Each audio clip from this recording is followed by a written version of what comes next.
The sexton task of piling earth above John Harmon all night long was not conducive to sound sleep, but Rokesmith had some broken morning rest and rose strengthened in his purpose. It was all over now. No ghost should trouble Mr. and Mrs. Boffin's peace. Invisible and voiceless, the ghost should look on for a little while longer at the state of existence out of which it had departed, and then should forever cease to haunt the scenes in which it had no place. He went over it all again. He had lapsed into the condition in which he found himself, as many a man lapses into many a condition, without perceiving the accumulative power of its separate circumstances. When in the distrust engendered by his wretched childhood and the action for evil, never yet for good within his knowledge then, of his father and his father's wealth on all within their influence, he conceived the idea of his first deception. It was meant to be harmless, it was to last but a few hours or days, it was to involve in it only the girl so capriciously forced upon him and upon whom he was so capriciously forced, and it was honestly meant well towards her. For, if he had found her unhappy in the prospect of that marriage, through her heart inclining to another man or for any other cause, he would seriously have said, "This is another of the old perverted uses of the misery-making money. I will let it go to my and my sister's only protectors and friends." When the snare into which he fell so outstripped his first intention as that he found himself placarded by the police authorities upon the London walls for dead, he confusedly accepted the aid that fell upon him, without considering how firmly it must seem to fix the Boffins in their accession to the fortune. When he saw them, and knew them, and even from his vantage ground of inspection could find no flaw in them, he asked himself, "And shall I come to life to dispossess such people as these?" There was no good to set against the putting of them to that hard proof. He had heard from Bella's own lips when he stood tapping at the door on that night of his taking the lodgings, that the marriage would have been on her part thoroughly mercenary. He had since tried her, in his own unknown person and supposed station, and she not only rejected his advances but resented them. Was it for him to have the shame of buying her, or the meanness of punishing her? Yet, by coming to life and accepting the condition of the inheritance, he must do the former, and by coming to life and rejecting it, he must do the latter. Another consequence that he had never foreshadowed was the implication of an innocent man in his supposed murder. He would obtain complete retraction from the accuser, and set the wrong right, but clearly the wrong could never have been done if he had never planned a deception. Then, whatever inconvenience or distress of mind the deception cost him, it was manful repentantly to accept as among its consequences, and make no complaint. Thus John Rokesmith in the morning, and had buried John Harmon still many fathoms deeper than he had been buried in the night. Going out earlier than he was accustomed to do, he encountered the cherub at the door. The cherub's way was for a certain space his way, and they walked together. It was impossible not to notice the change in the cherub's appearance. The cherub felt very conscious of it, and modestly remarked, "A present from my daughter Bella, Mr. Rokesmith." The words gave the secretary a stroke of pleasure, for he remembered the £50, and he still loved the girl. No doubt it was very weak, it always is very weak, some authorities hold, but he loved the girl. "I don't know whether you happen to have read many books of African travel, Mr. Rokesmith," said R.W. "I have read several." "Well, you know, there's usually a King George, or a King Boy, or a King Sambo, or a King Bill, or Bull, or Rum, or Junk, or whatever name the sailors may have happened to give him." "Where?" asked Rokesmith. "Anywhere. Anywhere in Africa, I mean. Pretty well everywhere, I may say, for black kings are cheap, and I think," said R.W., with an apologetic air, "nasty." "I am much of your opinion, Mr. Wilford. You were going to say?" "I was going to say, the king is generally dressed in a London hat only, or a Manchester pair of braces, or one epaulet, or in uniform coat with his legs in the sleeves, or something of that kind." "Just so," said the secretary. "In confidence, I assure you, Mr. Rokesmith," observed the cheerful cherub, that when more of my family were at home and to be provided for, I used to remind myself immensely of that king. You have no idea, as a single man, of the difficulty I have had in wearing more than one good article at a time. I can easily believe it, Mr. Wilfer.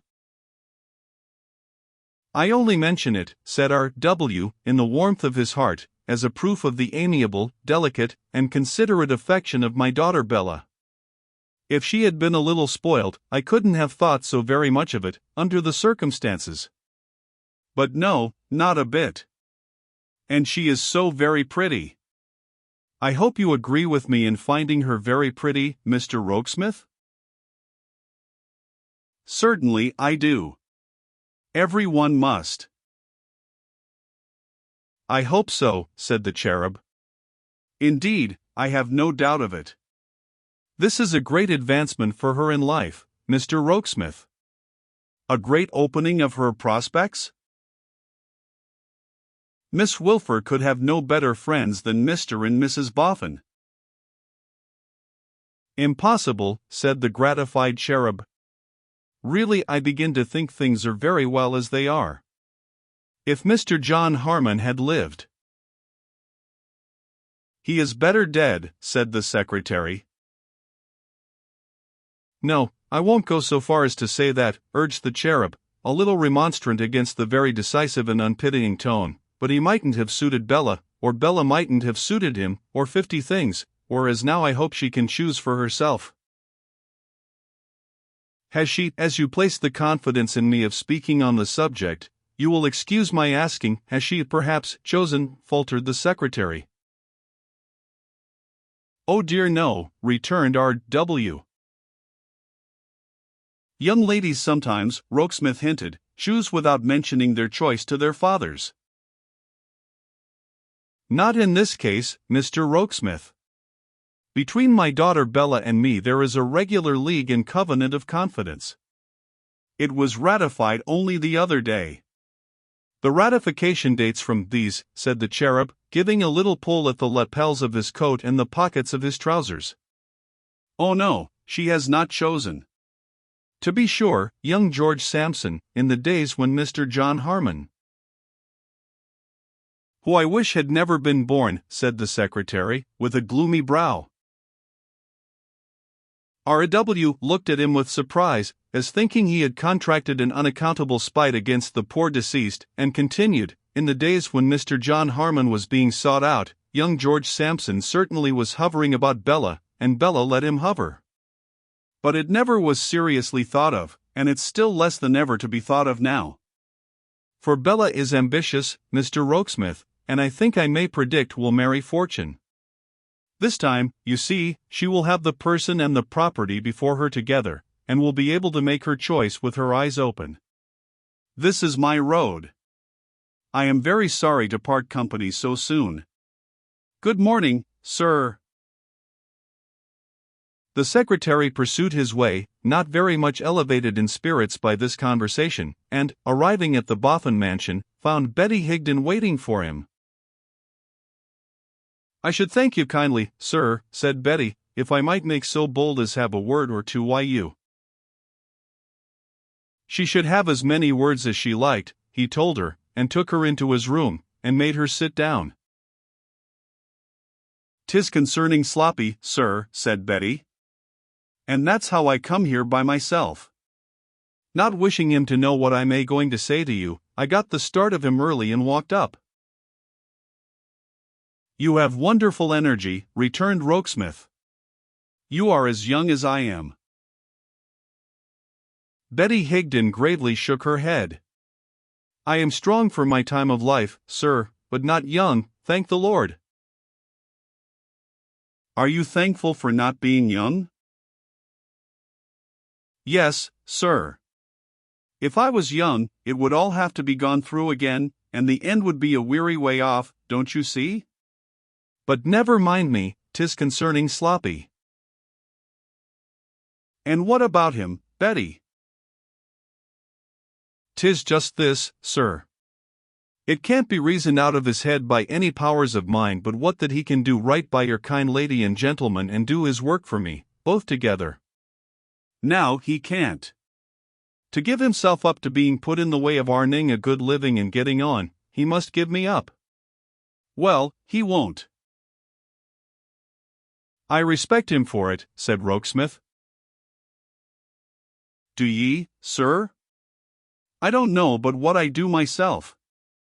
Still that don't make it right to let him have his way. So as he won't give me up, I may going to give him up. How, Betty? I may going to run away from him. With an astonished look at the indomitable old face and the bright eyes, the secretary repeated, run away from him? Yes, sir, said Betty, with one nod. And in the nod and in the firm set of her mouth, there was a vigor of purpose not to be doubted. Come, come, said the secretary. We must talk about this. Let us take our time over it, and try to get at the true sense of the case and the true course, by degrees. Now, looky here, my dear, returned old Betty, asking your excuse for being so familiar, but being of a time of life amos to be your grandmother twice over. Now, looky here. 'Tis a poor living and a hard as is to be got out of this work that I'm a-doing now, and but for Sloppy I don't know as I should have held to it this long. But it did just keep us on, the two together. Now that I'm alone, with even Johnny gone, I'd far sooner be upon my feet and tiring of myself out, than a-sitting folding and folding by the fire. And I'll tell you why. There's a deadness steals over me at times, that the kind of life favors and I don't like. Now, I seem to have Johnny in my arms, now, his mother, now, his mother's mother, now, I seem to be a child myself, a-lying once again in the arms of my own mother, then I get numbed, thought and sense, till I start out of my seat, afeard that I'm a-growing like the poor old people that they break up in the unions, as you may sometimes see when they let 'em out of the four walls to have a warm in the sun, crawling quite scared about the streets. I was a nimble girl, and have always been a active body, as I told your lady, first time ever I see her good face. I can still walk 20 mile if I am put to it. I'd far better be a-walking than a-getting numbed and dreary. I'm a good fair knitter, and can make many little things to sell. The loan from your lady and gentleman of 20 shillings to fit out a basket with, would be a fortune for me. Trudging round the country and tiring of myself out, I shall keep the deadness off, and get my own bread by my own labor. And what more can I want? And this is your plan, said the secretary, for running away? Show me a better. My dearie, show me a better. Why, I know very well, said old Betty Higden, and you know very well, that your lady and gentleman would set me up like a queen for the rest of my life, if so be that we could make it right among us to have it so. But we can't make it right among us to have it so. I've never took charity yet, nor yet has anyone belonging to me. And it would be forsaking of myself indeed, and forsaking of my children dead and gone, and forsaking of their children dead and gone, to set up a contradiction now at last. It might come to be justifiable and unavoidable at last, the secretary gently hinted, with a slight stress on the word. I hope it never will. It ain't that I mean to give offense by being anyways proud, said the old creature simply, but that I want to be of a piece like, and helpful of myself right through to my death. And to be sure, added the secretary, as a comfort for her, Sloppy will be eagerly looking forward to his opportunity of being to you what you have been to him. Trust him for that, sir, said Betty, cheerfully. Though he had need to be something quick about it, for I'm a-getting to be an old one. But I'm a strong one too, and travel and weather never hurt me yet. Now, be so kind as speak for me to your lady and gentleman, and tell 'em what I ask of their good friendliness to let me do, and why I ask it. The secretary felt that there was no gainsaying what was urged by this brave old heroine, and he presently repaired to Mrs. Boffin and recommended her to let Betty Higden have her way, at all events for the time. It would be far more satisfactory to your kind heart, I know, he said, to provide for her, but it may be a duty to respect this independent spirit. Mrs. Boffin was not proof against the consideration set before her. She and her husband had worked too, and had brought their simple faith and honor clean out of dust heaps. If they owed a duty to Betty Higden, of a surety that duty must be done. "But, Betty," said Mrs. Boffin, when she accompanied John Rokesmith back to his room, and shone upon her with the light of her radiant face, "granted all else, I think I wouldn't run away." "'Twould come easier to Sloppy," said Mrs. Higden, shaking her head. "'Twould come easier to me too. But 'tis as you please." "When would you go?" "Now," was the bright and ready answer. "Today, my dearie, tomorrow. Bless ye, I am used to it. I know many parts of the country well. When nothing else was to be done, I have worked in many a market garden afore now, and in many a hop garden too. If I give my consent to your going, Betty, which Mr. Rokesmith thinks I ought to do?" Betty thanked him with a grateful curtsy. "We must not lose sight of you. We must not let you pass out of our knowledge. We must know all about you." "Yes, my dearie, but not through letter writing, because letter writing, indeed, writing of most sorts hadn't much come up for such as me when I was young. But I shall be to and fro. No fear of my missing a chance of giving myself a sight of your reviving face. Besides," said Betty, with logical good faith, "I shall have a debt to pay off, by littles, and naturally that would bring me back, if nothing else would." "Must it be done?" asked Mrs. Boffin, still reluctant, of the secretary. "I think it must." After more discussion it was agreed that it should be done, and Mrs. Boffin summoned Bella to note down the little purchases that were necessary to set Betty up in trade. "Don't ye be timorous for me, my dear," said the stanch old heart, observant of Bella's face. "When I take my seat with my work, clean and busy and fresh, in a country marketplace, I shall turn a sixpence as sure as ever a farmer's wife there." The secretary took that opportunity of touching on the practical question of Mr. Sloppy's capabilities. "He would have made a wonderful cabinet maker," said Mrs. Higden, "if there had been the money to put into it." She had seen him handle tools that he had borrowed to mend the mangle, or to knock a broken piece of furniture together, in a surprising manner. As to constructing toys for the Minders, out of nothing, he had done that daily. And once as many as a dozen people had got together in the lane to see the neatness with which he fitted the broken pieces of a foreign monkey's musical instrument. "That's well," said the secretary. "It will not be hard to find a trade for him." John Harmon being buried under mountains now, the secretary that very same day set himself to finish his affairs and have done with him. He drew up an ample declaration, to be signed by Rogue Riderhood, knowing he could get his signature to it, by making him another and much shorter evening call, and then considered to whom should he give the document? To Hexam's son, or daughter? Resolved speedily, to the daughter. But it would be safer to avoid seeing the daughter, because the son had seen Julius Hanford, and he could not be too careful. There might possibly be some comparison of notes between the son and daughter, which would awaken slumbering suspicion, and lead to consequences.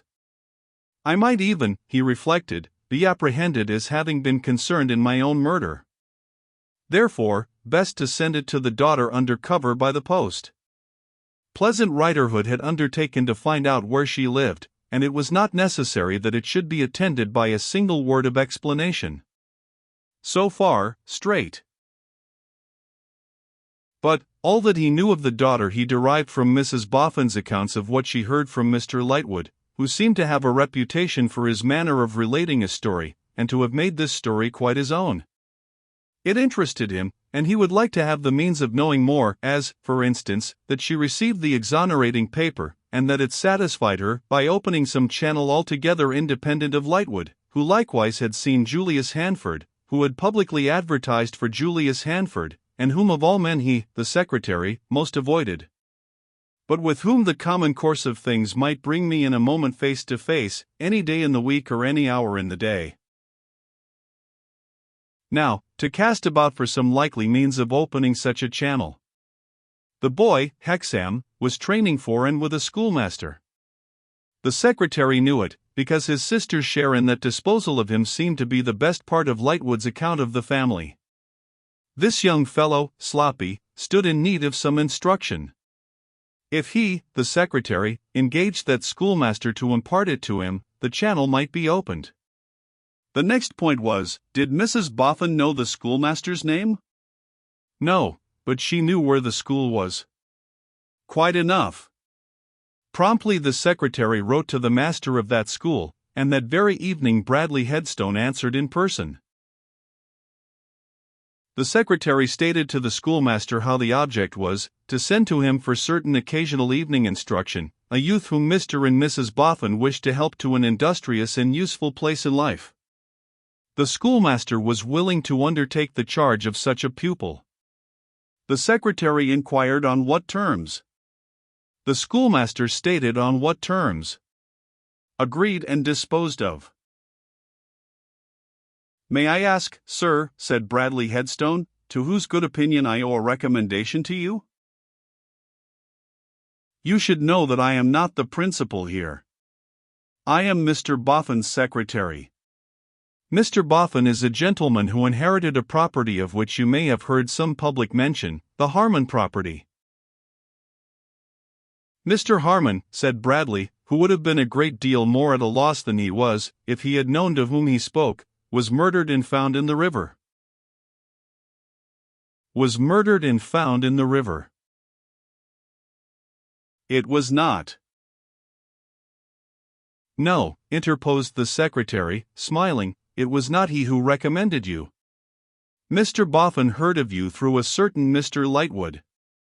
I think you know Mr. Lightwood, or know of him?" "I know as much of him as I wish to know, sir. I have no acquaintance with Mr. Lightwood, and I desire none. I have no objection to Mr. Lightwood, but I have a particular objection to some of Mr. Lightwood's friends, in short, to one of Mr. Lightwood's friends. His great friend." He could hardly get the words out, even then and there, so fierce did he grow, though keeping himself down with infinite pains of repression, when the careless and contemptuous bearing of Eugene Wrayburn rose before his mind. The secretary saw there was a strong feeling here on some sore point, and he would have made a diversion from it, but for Bradley's holding to it in his cumbersome way. "I have no objection to mention the friend by name," he said, doggedly. "The person I object to is Mr. Eugene Wrayburn." The secretary remembered him. In his disturbed recollection of that night when he was striving against the drugged drink, there was but a dim image of Eugene's person, but he remembered his name, and his manner of speaking, and how he had gone with them to view the body, and where he had stood, and what he had said. "Pray, Mr. Headstone, what is the name," he asked, again trying to make a diversion, "of young Hexam's sister?" "Her name is Lizzie," said the schoolmaster, with a strong contraction of his whole face. "She is a young woman of a remarkable character, is she not?" "She is sufficiently remarkable to be very superior to Mr. Eugene Wrayburn, though an ordinary person might be that," said the schoolmaster, "and I hope you will not think it impertinent in me, sir, to ask why you put the two names together?" "By mere accident," returned the secretary. "Observing that Mr. Wrayburn was a disagreeable subject with you, I tried to get away from it, though not very successfully, it would appear." "Do you know Mr. Wrayburn, sir?" "No." "Then perhaps the names cannot be put together on the authority of any representation of his?" "Certainly not."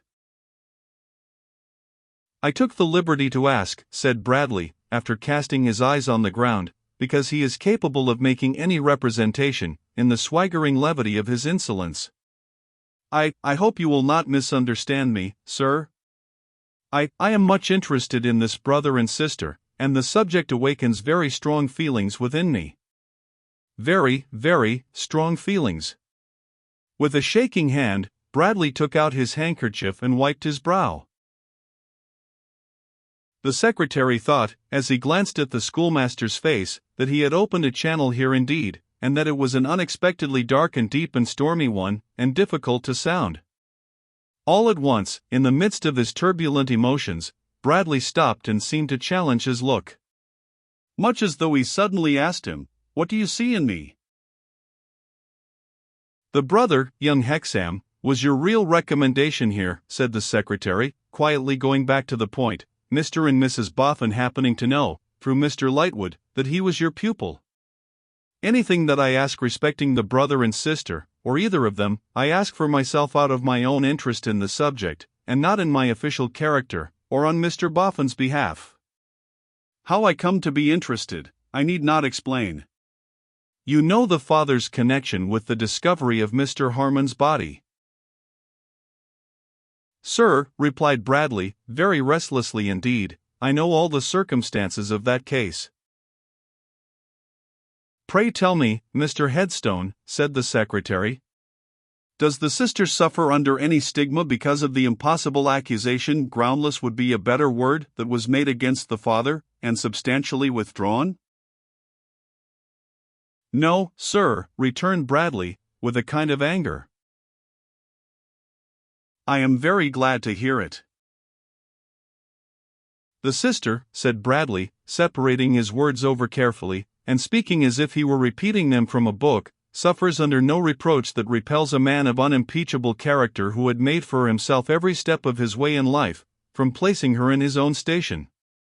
I will not say, raising her to his own station, I say, placing her in it. The sister labors under no reproach, unless she should unfortunately make it for herself. When such a man is not deterred from regarding her as his equal, and when he has convinced himself that there is no blemish on her, I think the fact must be taken to be pretty expressive." "And there is such a man," said the secretary.